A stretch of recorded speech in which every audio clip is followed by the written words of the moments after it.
that. All right. Okay, now, to paraphrase Senator Bradley of New Jersey, the state from which your piece was... Senator Bradley gets much right when he talks. He does, and he, among other things, and he's not claiming to be particularly original with the observation, we can't get there unless we go together. I have a terrible feeling that behind me are some people who do not agree. Senator Bradley of the all-white United States Senate said we can't get there unless we all go there together. Sorry, none of us are where he is. That's number one.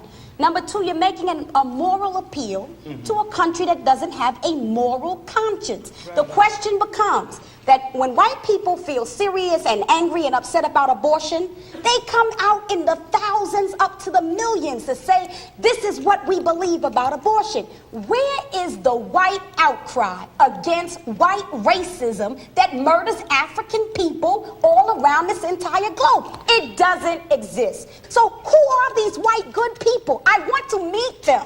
I want to see them. A few is not enough. But that might be all we can get. And guess what? I don't work with all I can get. What I work with is what I have. Listen, you have to have some confidence in the power of African people amongst ourselves to establish a foundation. We have.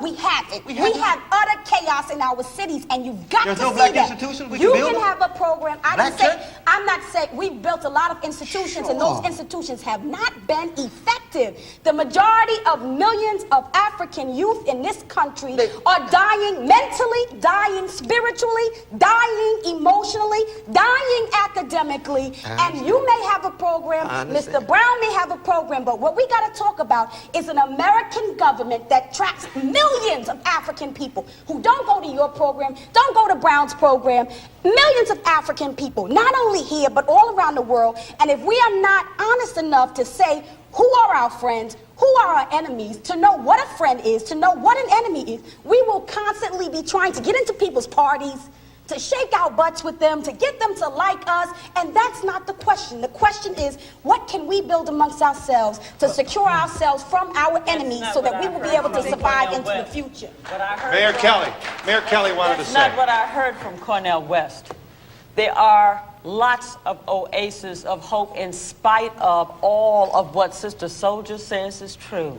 And the sad and pitiful part of it is that the 6 o'clock news, the 11 o'clock news, most of the media never gives attention to it. And if that weren't bad enough, we know that maybe white America's not going to believe that there are oases of hope where people are empowering themselves as we have in Washington, D.C., Jackie West taking over her own housing, leading to her own ownership in a community.